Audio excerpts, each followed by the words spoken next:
नाजरीन, हम एक बार फिर आपको प्रोग्राम तारीख़ कलीसिया में खुशामदीद कहते हैं। आज तारीख़ कलीसिया की किस्त नंबर 9 के साथ हम आपकी खिदमत में हाज़िर हैं। आज हम ख़ुसूसी तौर पर 401 से लेकर 450 खेसीन के 50 साला दुरानिया के बारे में आज के प्रोग्राम में हम देखेंगे, इस पर गौर व खौज करेंगे। जैसे कि इसी दौर में हम देखते हैं कि यहूदी रब्बियों ने मिशना और गेमारा की तफसीरों को मुज्तमा करके एक जगह इकट्ठा करके किताबी शक्ल दी, जिसे तलमूद के नाम से जाना जाता है। इसी दौर में हम देखते हैं कि मुक़द्दस जेरोम ने बैतलहम में बाइबल मुक़द्दस का लातीनी तर्जमा जो है वो मुकम्मल किया था, जो वल्गेट के नाम से जाना जाता है। इसी दौर में हम देखते हैं कि वैशी कबाइल जो हैं उन्होंने रोम पर हमले करना शुरू कर दिए और रोम के बहुत सारे इलाकों पर उन्होंने कब्ज़ा कर लिया, काबज़ हो गए। और फिर हम देखते हैं कि इसी दौर में सन 431 खेसीन में एक बहुत बड़ी आलमगीर मजलिस जो है वो इफ्सस में बुलाई जाती है, जो कि ख़ुसूसी तौर पर एक बहुत बड़ी बिद्दत नस्तूरियत के ख़िलाफ़ जो है ये ख़ुसूसी मजलिस जो है वो बुलाई जाती है। तो हमारे साथ इस प्रोग्राम में शरीके गुफ्तगू रहेंगे बाबू असलम पीटर साहब। बाबू जी, हम बाकायदा तौर पर प्रोग्राम में आपको खुशामदीद कहते हैं। थैंक यू बाबू जी, बहुत शुक्रिया। और नाजरीन, आपका भी शुक्रिया। आज हम चर्च हिस्ट्री की इस 9वीं किस्त पर बात करेंगे, जो 401 खेसीन से लेकर 450 खेसीन तक है। हाँ, तो बाबू जी, मैं चाहूँगा कि हम सबसे पहले अपने मजहबी रहनुमा, मेरी मुराद पापा आज़म से है, कि हमें इस दुरानिया में यानी 401 से लेकर 450 का जो दुरानिया 50 साल का है, इस 50 साल में हमारे जो पापा आज़म आए हैं उनके बारे में हमारे नाज़रीन को बताएं।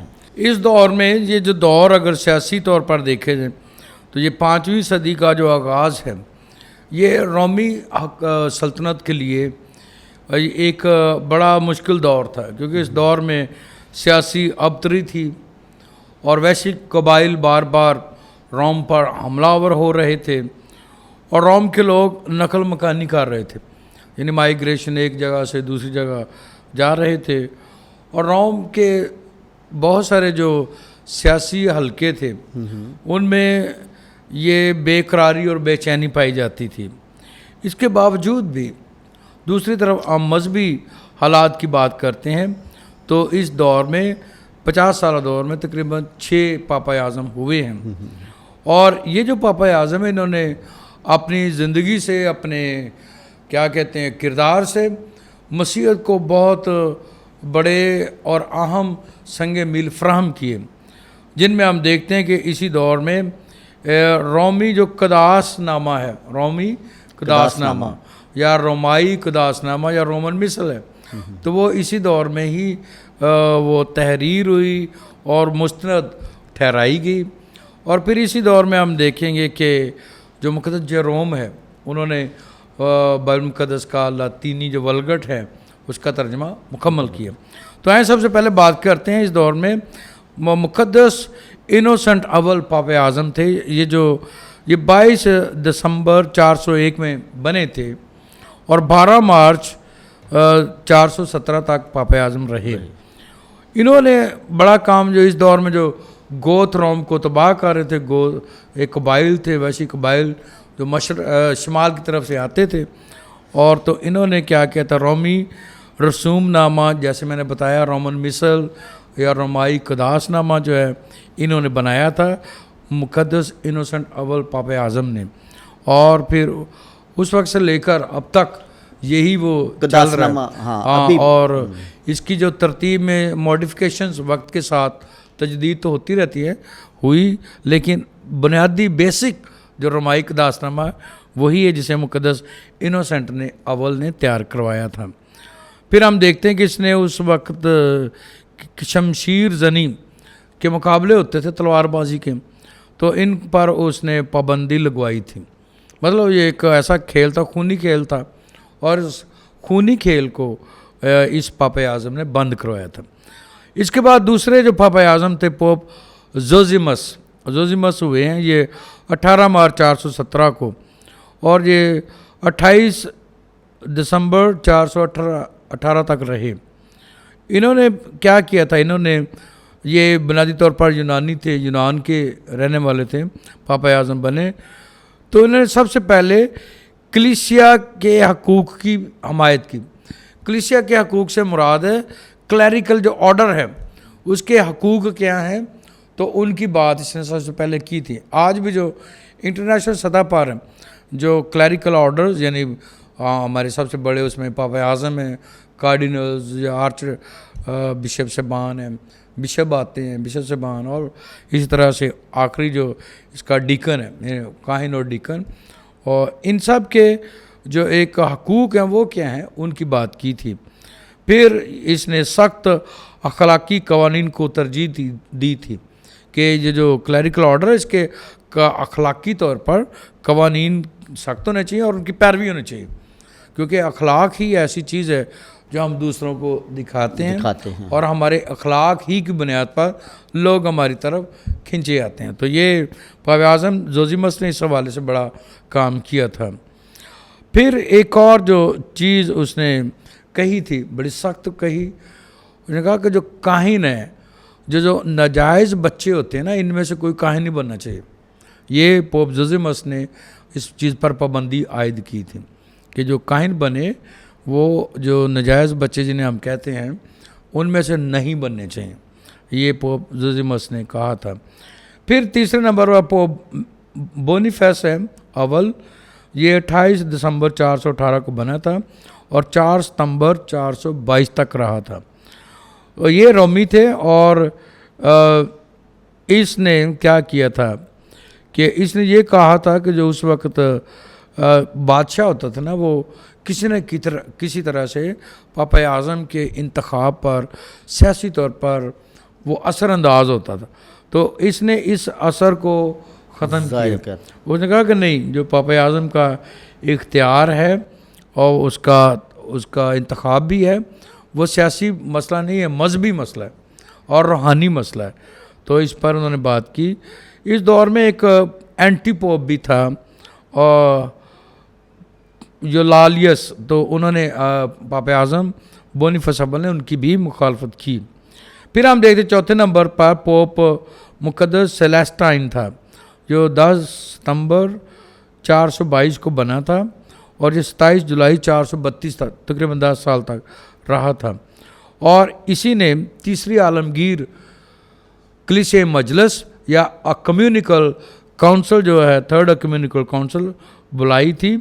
और ये नस्तोरियस की जो बिद्दत उस वक्त फैल रही थी उसके ख़िलाफ़ इसने ये मजलिस बुलाई थी।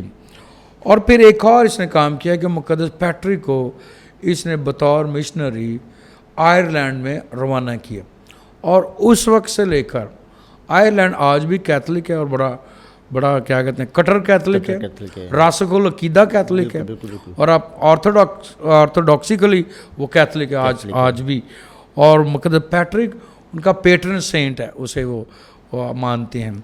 तो इसलिए ये पोप मुकद्दस सेलेस्टाइन के दौर में हुआ, 422 से लेकर 432 के अरसा के दौरान। फिर हम 5वें नंबर पर देखते हैं पोप मुकद्दस सिक्सटस सोम हुए हैं। तो ये 31 जुलाई 432 को बने थे और ये 440 तक रहे, 19 अगस्त 440 तक, तकरीबन 8 साल तक ये पापा आज़म रहे। ये रोमी थे और इन्होंने क्या किया था कि जो उस वक्त बड़े 2 गिरजाघर थे उनको उन्होंने वसअत दी, वसी किया। जैसे इनमें एक मुकद्दस मेरी मेजर का गिरजा था और मुकद्दस लॉरेंस बेसिलिका, ये 2 चर्चेस थे जिनको उसने वसी किया था, बड़ा किया था और मुकद्दस सिक्सटस ने। फिर इसने बहुत सारे खतूत लिखे जिनको हम चौपानी खतूत कहते हैं, जो पापा आज़म की तरफ से होते हैं। तो बहुत सारे खतूत पोप मुकद्दस सिक्सटस सोम ने लिखे थे। और फिर एक और जो इसने काम किया, उस अलीरिया एक इलाका था, तो ये अलीरिया एक ऐसा इलाका बन गया था जो मशरक़ी सल्तनत, रोमी जो हुकूमत थी, और मगरबी सल्तनत के दरमियान एक मुतनाज़ इलाका बन गया। लेकिन पापा आज़म ने इसे अलीरिया को रोम का हिस्सा बनाने में अहम किरदार अदा किया। फिर हम देखते हैं कि छठे नंबर पर हमारे पास जो पापा आज़म इस दौर में मुक़द्दस लियो अव्वल, ये वो पोप हैं जिन्हें लियो द ग्रेट के नाम से भी जाना जाता है। और ये 29 सितंबर 440 को बने थे और 10 सितंबर 461 तकरीबन 19 साल तक पापा आज़म रहे। तो ये तोशिया एक इलाका रोम का, उसी के रहने वाले थे, रोमी थे बुनियादी तौर पर। और इनको इसलिए भी ग्रेट कहा जाता है कि इनके दौर में चौथी और पाँचवीं अकमेनिकल कलीसियाई काउंसिल हुई, या उसको आलमगीर कलीसियाई मजलिस जो हुई है, और इसमें तजस्सम के भेद का दिफा किया गया। यानी जो तजस्सद या तजस्सम बाज़ का इसको पढ़ते हैं, तो इस भेद का दिफा इस चौथी और पाँचवीं काउंसिल में हुआ था। और जैसे पहली हम देखते हैं 431 में बुलाई गई थी इफिसस की काउंसिल, वो मुक़द्दस सेलेस्टाइन अव्वल ने बुलाई थी, लेकिन वो मुक़द्दस लियो ने ये पाँचवीं और चौथी और पाँचवीं मजलिस बुलाई थी। और ये मजालिस दरअसल इसलिए बड़ी अहम थी क्योंकि उस दौर में, ताकि जो कलीसियाई तालीम है, जो अंजीली तालीम है, वो निखर कर सामने आ सके, ताकि लोग उस सही तालीम की पैरवी करें। क्योंकि बिदती तालीमात की पैरवी करने से मुराद ये है कि उनकी जो ईमान रखने वालों की डायरेक्शन है, वो फिर at the end, towards the end, वो उस गोल तक या टारगेट तक नहीं पहुंचती है, जिसके बारे में मुक़द्दस पौलुस रसूल कहता है कि मैं उस निशान की तरफ दौड़ा हुआ जाता हूँ ताकि उस इनाम को हासिल करूँ। तो अगर आप उस सही तालीम पर नहीं चलते तो उस निशान की तरफ, उस गोल की तरफ दौड़ते हैं, तो फिर वो टारगेट या इनाम नहीं हासिल कर सकें। तो इसलिए ये मजाला बहुत ज़रूरी थी ताकि जो मसीह तालीम है निखर कर सही तरह मुस्तनिद तौर पर लोगों तक पहुँचे, ताकि वो रूहानी तौर पर, ईमानी तौर पर और खुदा के मंसूबे के मुताबिक आगे बढ़ें। ये उस वक्त के पापा आज़म थे। शुक्रिया बाबूजी। ये हमने देखा कि खुदा का शुक्र है कि खुदा ने अपना इख्तियार अपने लोगों को यानी पापा आज़म रसूलों को बख्शा, और उसी इख्तियार से आज भी खुदा का शुक्र है कि जो खूबसूरत, जो सच्ची और इलाही तालीम है उसको हमारे सामने पेश किया जाता है और बहुत सारी बिदतों को रद्द किया जाता है, ताकि सही खुदा का पैगाम जो है वो नस्ल इंसानी तक पहुंच सके। तो अभी हमने देखा अपने पापा आज़म मजहबी रहनुमाओं के बारे में। तो मैं जानना चाहूँगा कि इस दुरानिया में यानी 50 साल जो दौर है हमारे पास, यानी 401 से लेकर 450 तक, इस दुरानिया में सियासी रहनुमाओं के बारे में, सियासी यानी रोमन शहनशाहों के बारे में हमारे नाज़रीन को बताएं, ताकि हम साथ साथ मजहबी सूरत हाल के साथ साथ जो सियासी सूरत हाल है उसको भी अच्छे तरीके से जान सके और समझ सकें। आज जैसे मैंने पहले बताया, आपको थोड़ी देर पहले बता रहा था कि ये जो दौर था सियासी तौर पर बहुत मुश्किल दौर था रोमी सल्तनत का, ख़ास तौर पर रोम के, जैसे पहले हम बात कर चुके, एक ईसा मशरक़ी बन गया था, जिसका जो मरकज़ और महवर मौजूदा इस्तंबुल या पुराना कुस्तुनतुनिया या कॉन्स्टेंटिनोपल जो बना था, वो जिसको बाज़ंतीना का नाम भी दिया जाता है, वो था। और दूसरा मरकज़ रोम शुरू से वो रहा।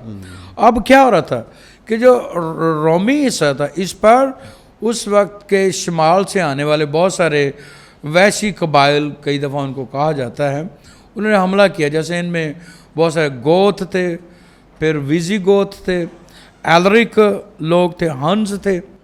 ये वो कौमें थीं जो बार बार हमलावर हो रही थीं, और वो हमले करके एक तो ये कहते थे कि यहाँ की सारी जो चीज़ें थी लूट लेते थे, जायदादें, दौलत या अनाज वगैरह लूट कर वो वापस कई दफ़ा चले जाते। लेकिन बाज़ ऐसे भी थे जो वापस जाने के बजाय उन्होंने रोमी सल्तनत के मुख्तलिफ हिस्सों पर कब्ज़ा करके वहाँ पर रहना शुरू कर दिया।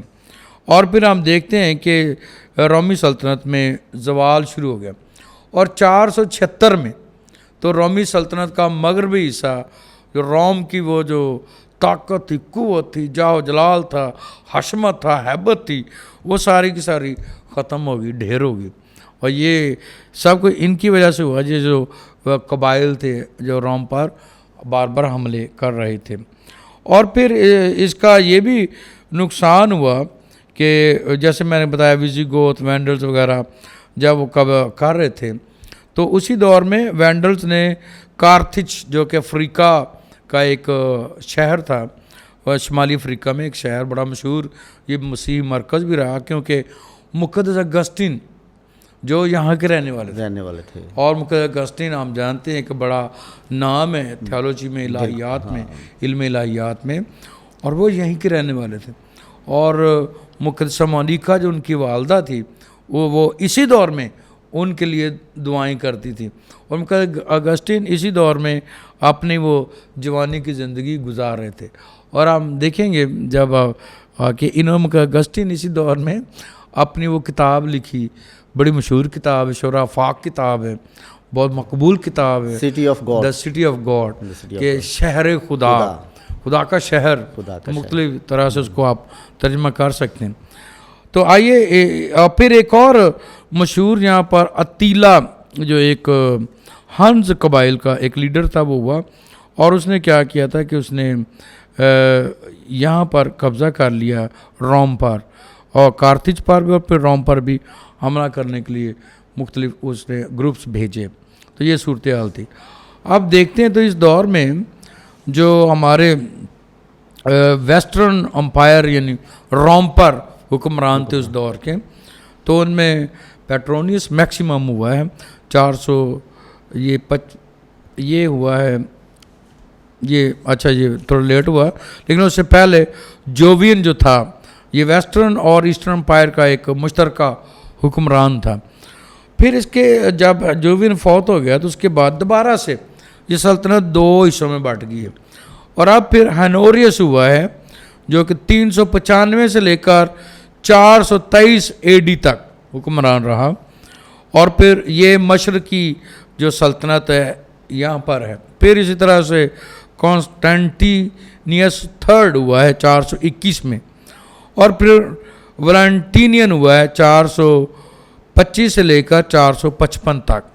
तो ये मशरकी जो हिस्सा है वहाँ पर हुक्मरान थे। लेकिन मगरब में जॉन हुआ है 423 से 425 के दरमियान, फिर वैलेंटिनियन हुआ थर्ड 425 से 455 में, और फिर आर्केडियस हुआ, ये 395 बाज़ंतीना में बना था हुक्मरान और 408 तक रहा। फिर थियोडोसियस सेकंड या दोम हुआ 408 से 450, और फिर मार्सियन हुआ है 450 से 457 तक। तो ये एक उस वक्त के रोमी हुक्मरान थे। ये थोड़ा ईस्ट और वेस्ट में इसलिए वो डबल हो रहे हैं क्योंकि एक पहले वो लैदा हो गया, फिर इकट्ठा हो गया, फिर लैदा हो गया। हुक्मरान आते थे, उनको यकजा करते थे, फिर बाद में बाज़ हुक्मरान उनको अलहदा ले, फिर यानी रोम लैदा हुकूमत बन जाती थी और बाज़ंतीना या हो जाती थी, वो अलहदा एक हुकूमत बन रही होती थी। लेकिन फिर क्या होता है, एक हुक्मरान आता था, वो मुश्तरका उनको दोबारा कब्ज़ा करके उनको एक मुश्तरक हुकूमत बना लेता था। तो ये एक सूरत हाल रही 457 तक इसी तरह से। तो मैं इसको इस तरह से जैसे कि ये हुकूमत एक ही है रोमन के नाम से, हाँ, लेकिन वो दो हिस्सों में कभी हो जाती कभी एक हिस्से में, तो इसलिए हमें यहाँ पे जानने में भी प्रॉब्लम हो रही है कि मशरक में कौन है, मगरब में कौन है। तो और मशरक से मुराद इस्तांबुल है, और वो रोम, मशरक से मगरब से मुराद रोम है। ये बहुत शुक्रिया बाबू जी।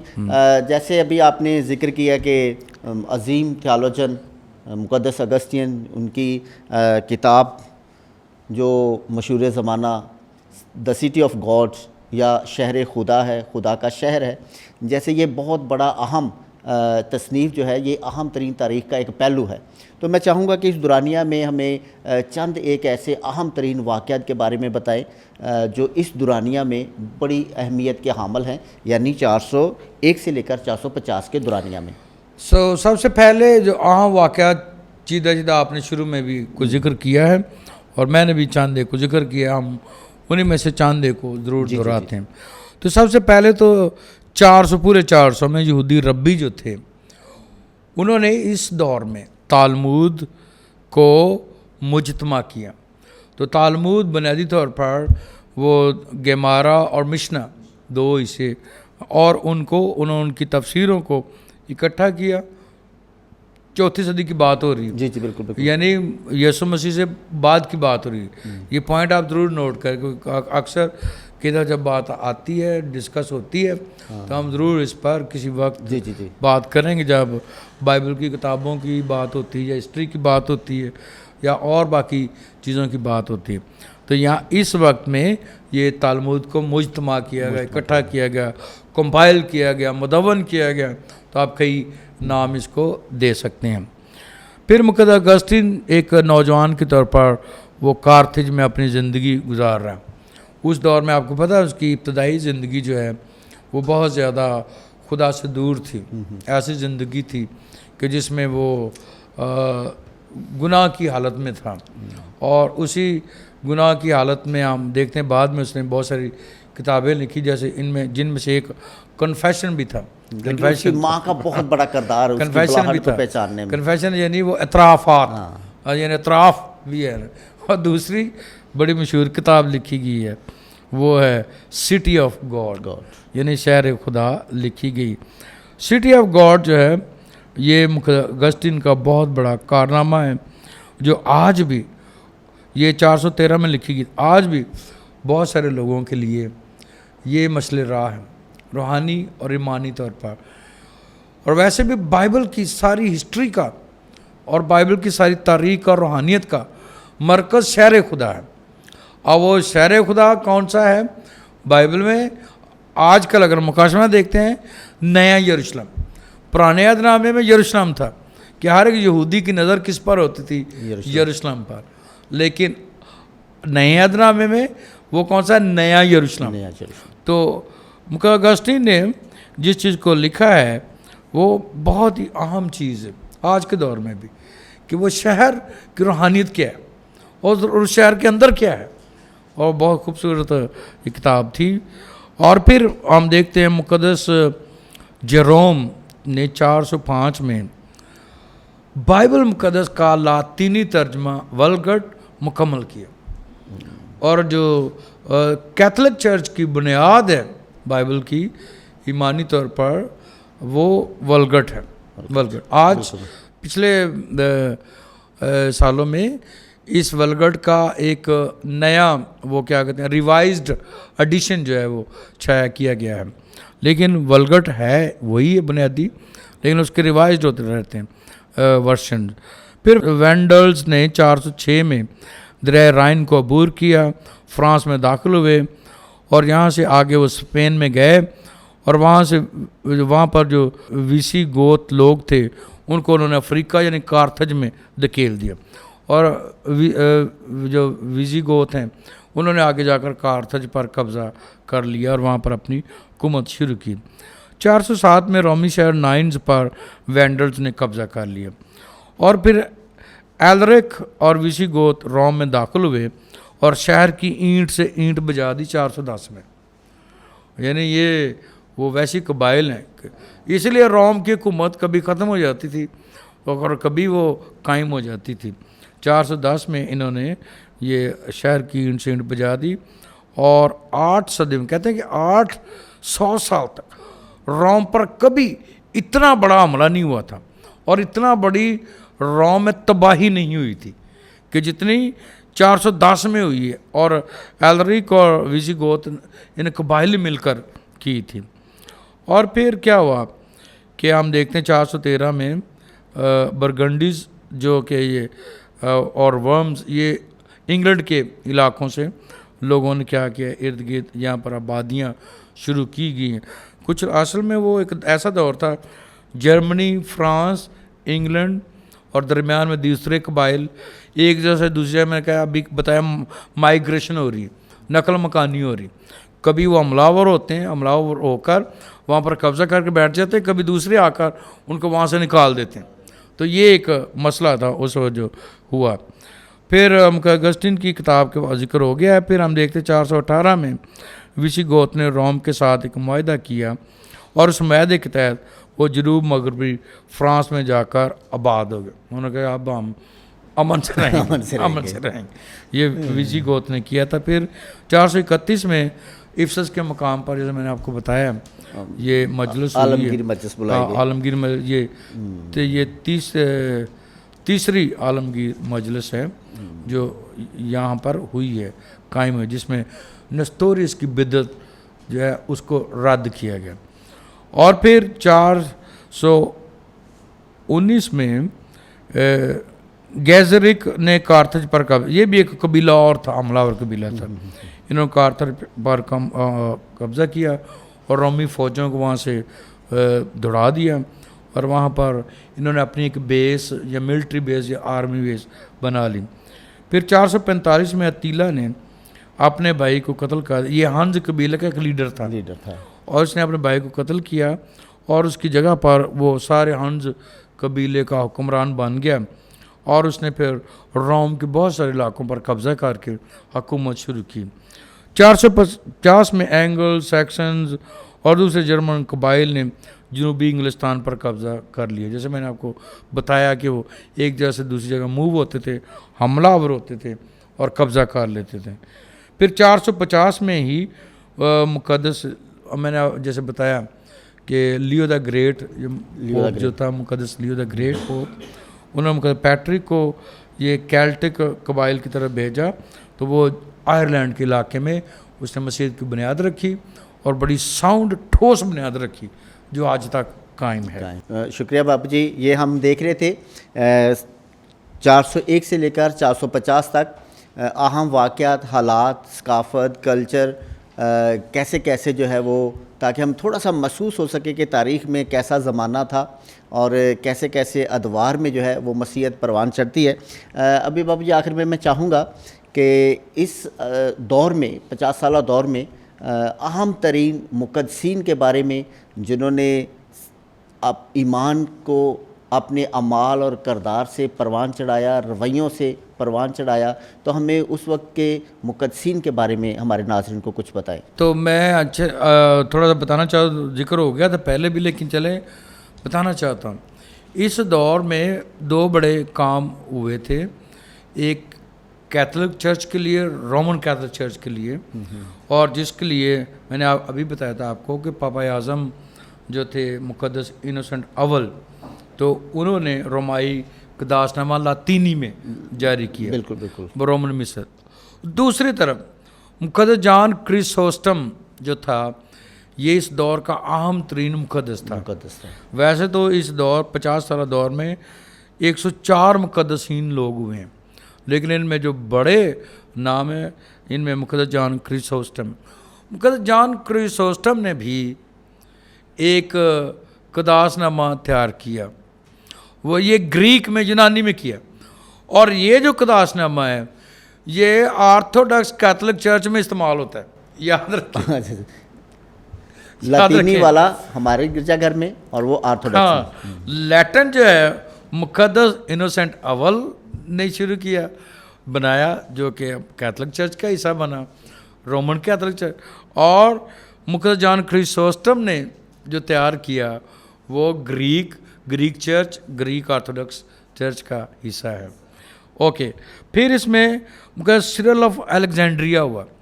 ये वो मुक़द्दस सिरिल ऑफ अलेक्जेंड्रिया है जो मुक़द्दसा मरियम का बहुत ही ज़्यादा अकीदतमंद था, और इन्होंने मुक़द्दसा मरियम की अज़मत में थियोटोकस का जो लफ्ज़ है हम सुनते हैं, ये आप इस दौर में, क्योंकि इसी दौर में तजस्सुद के भेद की बात हो रही इफ्सस की काउंसिल में। बिल्कुल बिल्कुल। तो ये तजस्सुद या मुतजस्सद होना या तजस्सम की बात हो रही है, तो ये इस दौर में सिरिल ऑफ अलेक्जेंड्रिया बहुत अहम मुक़द्दस है। ख़ास तौर पर जो मेरियन थियोलॉजी के स्टूडेंट्स हैं या इल्मुल मरियम के तालिब इल्म हैं या मारियोलॉजी, उसके जो स्टूडेंट्स हैं वो ज़रूर इस मुक़द्दस को ज़रूर पढ़ें, इसके बारे में ज़रूर जानें।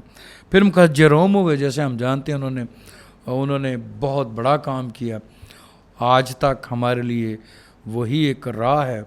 और इतना वो बैतलहम के एक गार में, कहते हैं कि रवायत के मुताबिक बैतलहम की एक गार में बैठकर उन्होंने सारी जो बाइबल का तर्जमा किया लातीनी ज़ुबान, यूनानी से और इब्रानी से लातीनी ज़ुबान। उससे पहले अगरचे मौजूद था तर्जमा अफ्ताद, जिसे हम सिप्टोजेंट कहते हैं, तो ज़ाहिर उसके वो सारे सोर्स में होंगे, उसके पास होंगे उन सारी चीज़ें। तो उन्होंने बाइबल को तर्जमा किया। बहुत बड़ा ग्रेट काम है, बड़ा अजीम काम है और बहुत खराज तहसीन है इस मुक़द्दस को। फिर हम देखते हैं कि मुक़द्दस आज भी जो हमारे पास कैथलिक बाइबल है तो मुक़द्दस जेरोम के नाम के बगैर वो नहीं है मुकम्मल। बिल्कुल पहले सफ़े पर मुक़द्दस जेरोम के नाम है, मिला होगा, तारा बिल्कुल, मिलता है। बिल्कुल, बिल्कुल। फिर मुक़द्दस अगस्टिन हुए हैं, आप जानते हैं मुक़द्दस अगस्टिन। फिर इसी दौर में मुक़द्दस इग्नेशियस ऑफ रोम ये भी हुए हैं, और जॉन कॉशियन ये भी एक मुक़द्दस है। वैसे तो बहुत बड़े मुक़द्दस हुए हैं। तो ये सारे मुक़द्दसीन हैं जिन्होंने अपनी ज़िंदगी से, अपनी बशारत और रसालत से, अपने इल्म से, तालीम से, किताबों से अपने आप को खुदा के मुक़द्दस और नेक लोग बनाया। और आज हमारे लिए ये बड़े अजीम लोग हैं और हम हमेशा इनको सलूट करते हैं और खुदा से मिन्नत भी करते हैं। इन मुक़द्दसीन से भी सिफारशात या इंटरसेशन तलब करते हैं बिल्कुल, बिल्कुल, बिल्कुल। कि वो हमारे लिए भी दुआएं करते रहें, ताकि हम खुदा उनके इस कलाम की अज़मत को हमेशा आगे बढ़ाते रहें। आज भी हमारा ईमान है कि जब हम इबादत करते हैं तो मुक़द्दसीन हमारे साथ होते हैं, इबादत में हमारे साथ शामिल होते हैं। वो ज़िंदा खुदा की परस्तश हमारे साथ मिलकर करते हैं और उनकी दुआओं की, उनकी मौजूदगी के सबब से हमारी दुआएं भी ज़्यादा मोतबर हो जाती हैं। बहुत शुक्रिया बाबूजी। नाज़रीन, मैं एक बार फिर बताना चाहूँगा कि अगर आप, हमारी ये काविश है, हमारी ये कोशिश है कि हम मुकम्मल तौर पर हिस्ट्री जो है वो आपके सामने पेश कर सकें। हमारे इस प्रोग्राम को सब्सक्राइब कीजिए, लाइक कीजिए, और अगर आप स्पेशल हमारा प्रोग्राम देखना चाहें तो आप यूट्यूब पर जाकर लिखेंगे history of the Catholic church, तो फिर हमारी जितनी भी एपिसोड हैं ये सारी की सारी आपके सामने आ जाएंगी। हम कोशिश कर रहे हैं कि पहली सदी से लेकर 2022 तक जो मौजूदा दौर है, ये सारे हालात जो हैं वो हम मुख्तसर तौर पर आपके सामने पेश कर सकें। तो आप सबका बहुत शुक्रिया एक बार फिर बाबूजी, हम आपके शुक्रगुज़ार हैं। और नाज़रीन, हम आपसे गुजारिश करते हैं कि हमारे इस प्रोग्राम को लाइक कीजिए, शेयर कीजिए, सब्सक्राइब कीजिए और कमेंट ज़रूर कीजिए, क्योंकि आपका कमेंट करना जो है वो हमारी शख्सी ज़िंदगी के लिए भी और इस प्रोग्राम की बेहतरी के लिए इंतहाई मुफीद होता है। शुक्रिया।